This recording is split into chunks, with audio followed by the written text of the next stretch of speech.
Are we good? Good to go.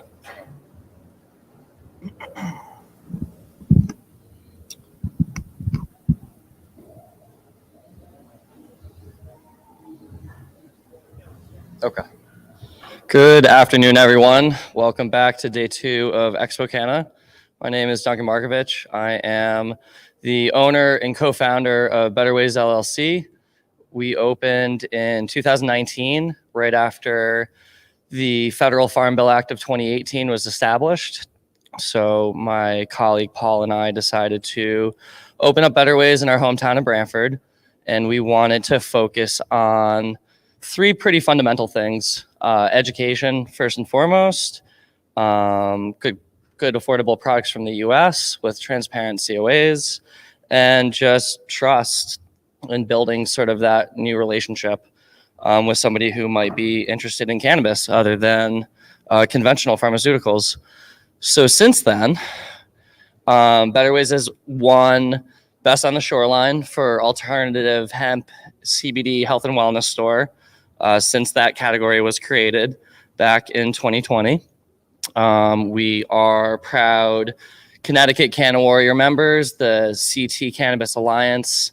They're also present outside. They have a booth. We are also the part of the Shoreline Chamber of Commerce and the Connecticut Hemp Industry Association. I've spoken at several kinds of presentations over the number of years, and this is sort of the focus.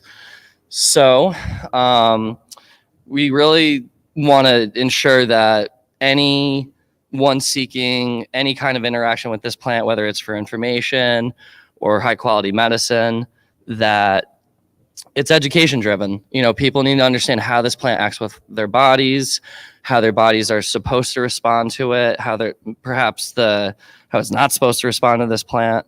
So a heavy emphasis on the endocannabinoid system, what cannabinoids are, the actual molecules from the plant, as well as the other healing side that sometimes gets overlooked, and that's terpenes, and those are the essential oils that form on the plant.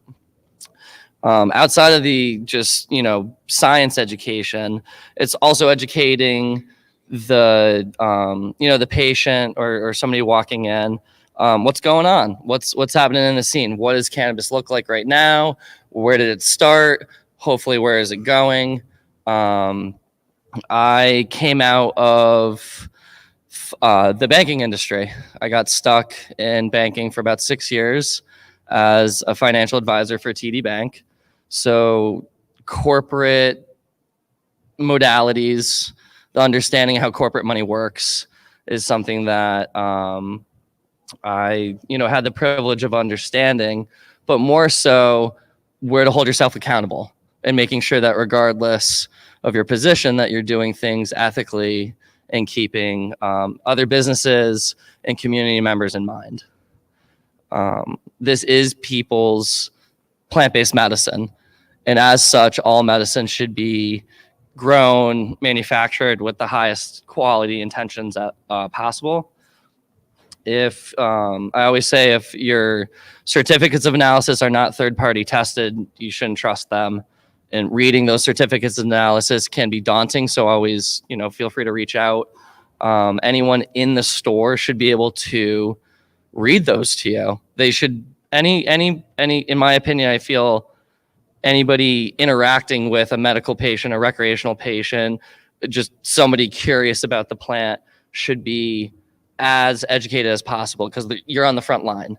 That's the first interaction. So that person should be an expert, and hopefully the landscape in this state can continue to grow.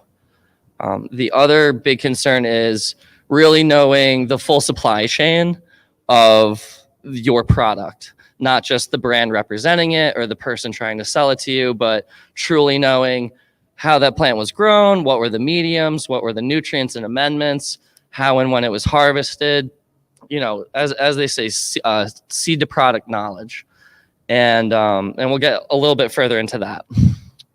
So as some of you know, not everybody, but this is the endocannabinoid system. It is a beautiful and slightly complex system, but you can basically break it down to a network of receptors that interacts with molecules we already produce in our bodies to support homeostasis and balance. So there are a lot of receptor types in this system, but these are the two main ones. The CB1s are located throughout the neural tissue, the nervous system, and along the spinal column. CB2 receptors located throughout the tongue. The majority of the GI tract really densely populated in the upper intestine. Your extremities and your skin is also a receptor site. So what they say is, these molecules interact with our body, different levels, different proportions, depends on the strain, depends on how the manufactured product is designed. Some are for sleep, some are for energy, some are for focus. But all in all, I'm a big proponent of what's called the full spectrum product, and that supports the concept of the entourage effect. When you go from the raw plant material, which nature's designed perfectly for thousands of years, the essential oils, the terpenes, the cannabinoids, all that's figured out. So when we start interacting with this plant and trying to turn it into a manufactured product, it's really important to understand, what is your intention? Are you using all the healing parts of the plant? Are you isolating some of them? What are the refining processes you're using? Is it with chemicals? Is it not? Personally, I like solventless, but that's just my personal opinion. So here is a good example. On the outside of this circle, you can see some of the letters. Top in the green is CBD. All the way on the bottom is THC. And surrounding are 8 other molecules. These are arguably the 10 major cannabinoids. And you can see what just 10 of them are capable of doing. Every single year as this plant has become, at least the hemp plant, has become federally legalized, more and more research gets dumped into this at the federal level. It's really exciting to see what's up and coming. And as you can imagine, the efficacy of this plant is pretty untapped. And then this is a good map of terpenes. So again, those are the essential oils that naturally occur on the plant. On the left-hand side, these are sort of the scents and flavors that we're used to. And then on the right, those are the actual chemical names of those essential oils. And each one has at least one or more medicinal properties to it. So again, the conversion from raw plant material into a manufactured product, less is more. The more you preserve from this plant, the more you keep whole plant-based medicine and all the terpenes and all the cannabinoids in the transfer to, if it's an edible or a beverage or a capsule, it really continues the medicinal efficacy of what these products can do. So this is sort of where, I guess, for me, my activism and advocacy kind of starts blending in with my with my retail experience in my store. So you're gonna find a lot of different kinds of people. Some people just want to come in. They want to know, my back hurts. What works? I don't want to know about it. Is it affordable? In and out. But you have to be prepared for those people that want a 2-hour conversation, on the high level mechanics and the sciences behind how these products and plant-based medicine works. That's why I'm also, I don't know how familiar everybody is with what's going on in Connecticut legislature, but the current bill, HB 5150, talks about, keeping or removing pharmacists from dispensaries. And I think it would be a great disservice to any community member or anybody going into a dispensary if there's not a medical expert on hand, somebody who just knows this stuff in and out and can sit with somebody. I myself, I've spent a lot of time hearing a lot of different things, people's physical ailments, their mental ailments, what's going on in their lives. You kind of, you're kind of like psychologist / bartender, but at the end of the day, we're all trying to heal. So it's important to be able to reach a person on that personal level, get them to understand how this plant can benefit them potentially if they're very interested in sticking with it. But it's truly at that education level that the trust is built. Because if you go someplace and you say, well, I have trouble sleeping, I have no idea how their products are working, or what, if it's going to help you get to sleep or stay asleep, or if you're going to get up in the middle of the night. I'm not really sure how that trust is going to be kept. So beyond that, hello? Okay. So beyond that, for me, it's about community and hyper awareness. This plant is sacred. A lot of people look to this plant for healing potential, and I think with it comes a lot of responsibility. So in that, stay in your lane. Don't second guess something if you're not an expert. Don't pretend to be an expert. Don't try and step up into an arena that you know very little about, because at the end of the day, it's not about whether or not you look foolish. It's whether or not a patient gets harmed on the back end because of your ignorance. So, it's about due diligence. We are beginning to craft a brand new industry. And as such, we should all be acting with the same level of responsibility that, a banker or a lawyer or a doctor, like there should be no discrimination with how people hold themselves accountable in this industry. Industry knowledge. So as I said, and you can kind of glance over this as well, but again, this is a brand new community in terms of interacting with a regulated system.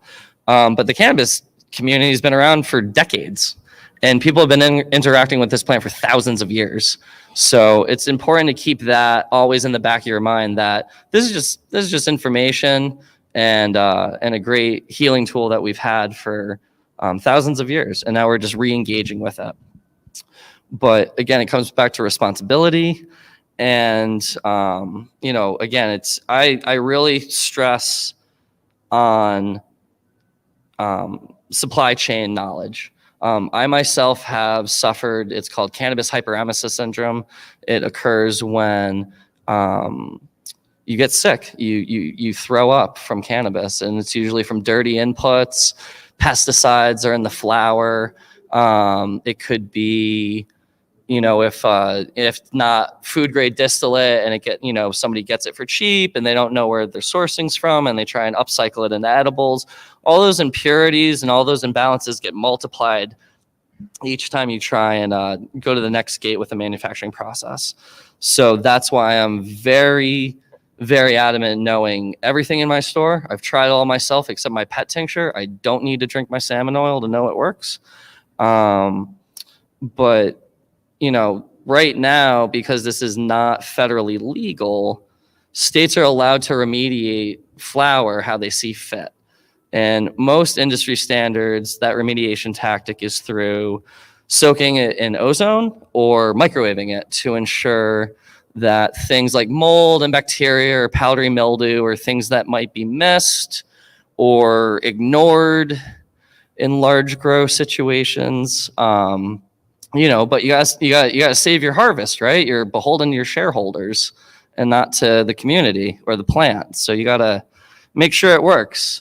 So that can occur, and those are remediation tactics that not everyone's aware about. And I think it's important in a state that's so heavily focused on, transparency and packaging and labeling, that any and all remediated products should be as such as well. So here are a few things about our medical program, and I just kind of touched on it slightly with this remediation stuff. So our medical program's been around for a while, but in 21, when Connecticut legalized adult recreational possession, there were talks about increasing the allowable mold limits from 10,000 colony forming units or CFUs to 1 million. And there were a lot of people in Connecticut industry and beyond that were concerned about this increase. And we voiced our concerns, including myself. And that those limits were increased fourfold.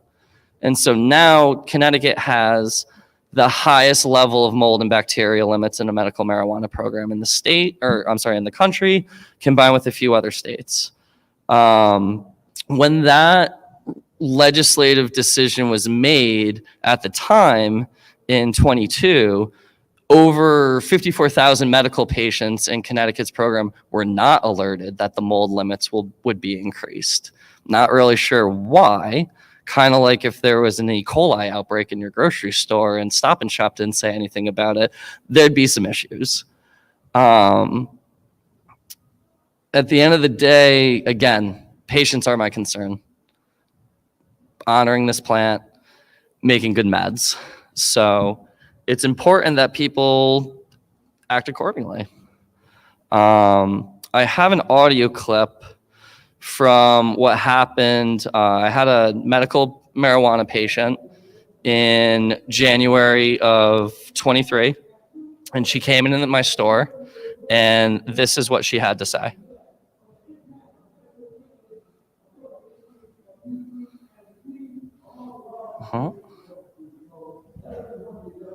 Well, we're gonna try and figure that out.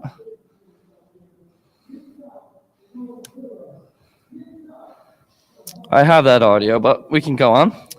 So the next concept here is the definition of regulatory capture. So this is when politicians and industry heads work together to create what seems on paper to be a safe marketplace. But in fact, the restrictions end up hurting a lot of people, including small business owners. And again, as I will continue to drill into everybody's heads, patients. So this is a grave concern of mine and several of my other colleagues.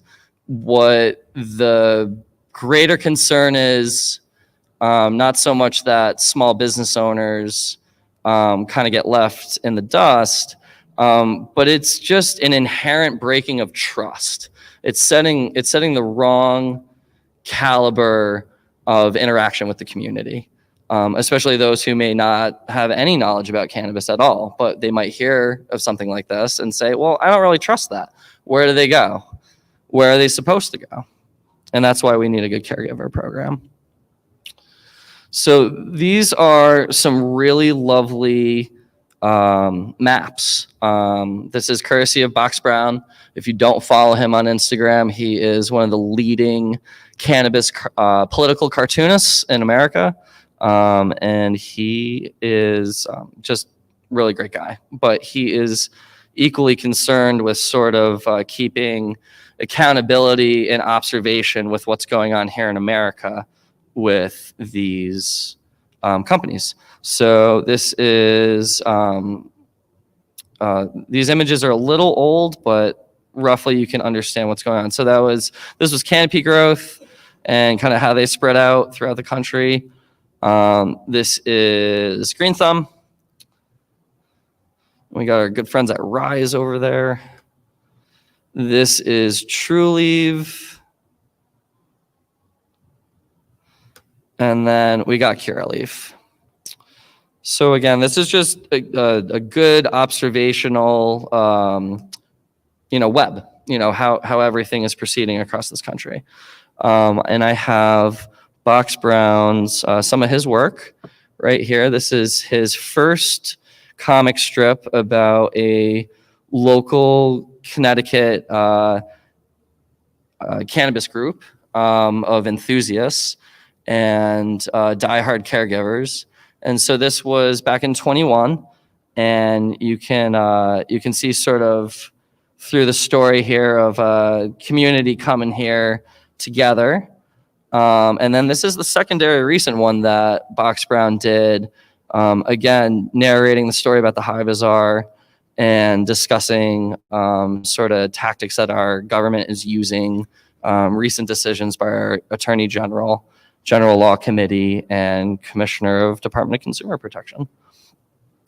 So what's going on here, right? So currently, this week, as of Thursday, HB 5150 was introduced, a continuance of amendments of HB 6699, which was last year's sort of monstrous cannabis bill that rolled a lot of things together that didn't make a lot of sense, especially with how the state is interpreting how non-psychoactive limits of THC, especially in edibles, 1 milligram or less, 10-to-1 ratios, 20-to-1 ratios in hemp and CBD products, federally compliant CBD products, I should remind everybody. But there's a fear that that the infrastructure will be too complicated. So a refinement of all things THC is looking to be in our dispensaries. So those in the hemp and CBD industry who started it since 2019, at the direction and support of our Governor Lamont, got re-elected by trying to support, and he did, and he did re-support Connecticut farmers that were looking to do something else with their land. So we have the hemp industry starting. There's an issuance of cultivation licenses and manufacturing licenses and extraction, and CBD stores start popping up. But now, just a few short years later, that whole industry is getting collapsed and handed to companies who didn't even start in Connecticut. So there's some confusion there between state and federal law. And a lot of us in the activism realm it's a sense of a cannabis civil war, so to speak. And so everyone really has to stay on point with, again, honoring the plant, protecting the community and the people, making sure the medicine is at the highest quality and most affordable. And guess what? If you can't afford it, there are people in the industry that will give you your medicine for free. They're called caregivers. They're not going to be in a dispensary, but they are out there, and they have been out there for decades. So if you're interested in getting involved, it's really important. Reach out to your legislators, talk to them about your thoughts, how hemp and CBD has helped, how you are concerned about what's going on in Connecticut. It's about the people who are trying to provide for the patients. So this is really the impact. The patients always get hit the hardest. In terms of just an economic philosophy, the very concepts of free market capitalism are sort of in question here. Local brands, local products, existing communities, existing networks are threatened to be broken and changed with all of this, and I don't think that's right. So, at the end of the day, who do you trust? And that leads me to invite you to tomorrow on Greenhaven Media. I will be speaking with Joe LaChance and a few other of our members from this panel about just this, activism, advocacy, what's going on here in Connecticut. Thank you for Burn and Learn for hosting us as well. That's another great cannabis community member. They have a table here as well. And I just want to say that keep your ears tuned in to what's actually occurring, because things are moving faster than you think. And it's really important that everybody has access to this plant and good quality and good education, so that that trust can be continued. And as I always say, free the plant, free the people, and in this certain case, free High Bazaar. I think it's egregious what's going on. If you have any concerns of contacting me, here's my information, and I'm going to leave it open now for some questions or comments. Thank you so much for listening to me.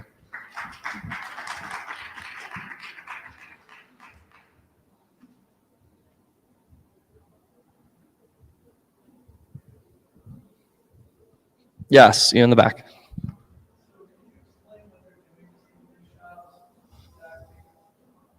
Can I explain to you what they're doing to CBD shops? I can do my very anecdotal best, just by what's happening to me and mine. So last October, a part of the HB 6699 pork bill, so to speak, hemp and CBD products were impacted. There was concerns that hemp-derived THC and actual THC would clash. But again, that's a misunderstanding of where THC comes from. Cannabis is the plant material. The amount of THC present determines, do we call the same plant material hemp or do we call it marijuana? It's the same thing. So hemp will not get you high, does not have enough THC in it at the federal definition to have a psychoactive effect to get you disorientated or in the higher, the higher feelings of what THC offers to people. I myself need higher THC. I have pain management issues and I have severe neuropathy in my leg from a surgical damage. So THC does hold its place. I personally feel the cannabinoids are adaptogenic. If I'm having a great day and I'm not in a lot of pain and I use the same medication protocol, I'm gonna get pretty high. But if I'm having a terrible day with pain and I use the same protocol, I'm not gonna get that high, but I'm gonna be in a lot less pain. And I think that's something that's really either misunderstood or not talked about enough. And that's just that's one molecule from this plant. Imagine the 120 plus other ones and everybody else's experiences. And that's another reminder. Cannabis is an individualized experience, right? We can all have the same gummy from some vendor out there and have 25 different experiences in this room, right?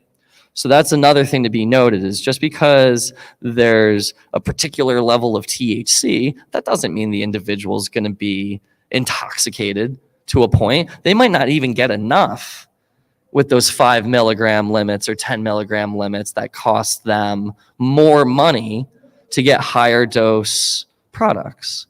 Again, the higher the THC does not necessarily mean the more medicinal value it has. This is a holistic plant. It has terpenes, it has cannabinoids, and the education around this plant and how it gets implicated with our daily lifestyles needs to be increased. Transparency and trust. So with my store, what happened was, sorry, that was a roundabout way, but so the THC levels of hemp and CBD products were impacted out of fear they would be too intoxicating. So October of this past year, I had to remove federally compliant products made by my friends here from Ascended, who were actually asked to not participate yesterday for some reason, but they get their cannabis inputs from Sweet Heel Farms by Mike Goodenough. So we have a local Connecticut hemp farm helping create local Connecticut cannabis inputs for a local Connecticut edibles company. And the state of Connecticut doesn't want me selling those on my shelf. So I then had to go and tell a lot of my patients, cancer patients, people who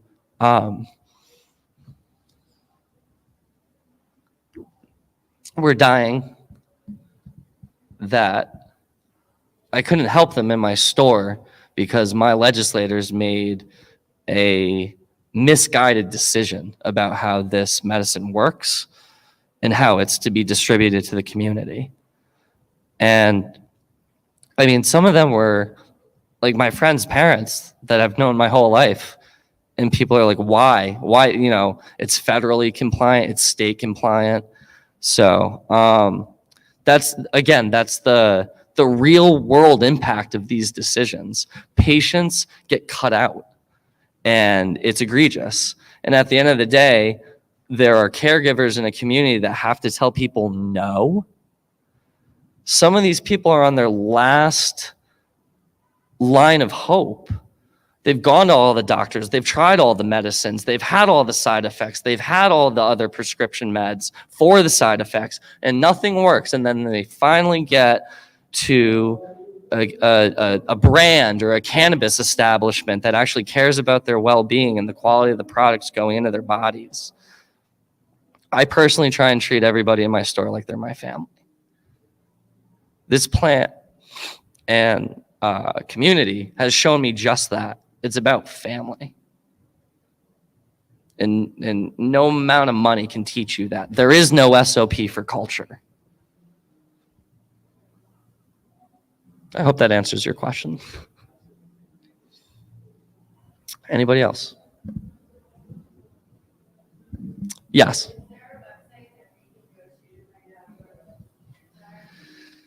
Yes, it is cga.ct/gov. And I, especially with how the cannabis landscape is being shaped and shifted, and I'll leave it at that. I would say it's not just so important to reach out to your current legislator who's in your town, who's a part of your immediate constituency. Reach out to the other ones. Reach out to the ones on the other side of the state, the ones that you don't know, the ones where your family or friends live, and say, hey, this is important to everybody. And it's not just Connecticut. There are activists and advocates in the cannabis industry that are so concerned with what's going on in this state. And like I said, just tune in, or everybody's going to get tuned out really quick.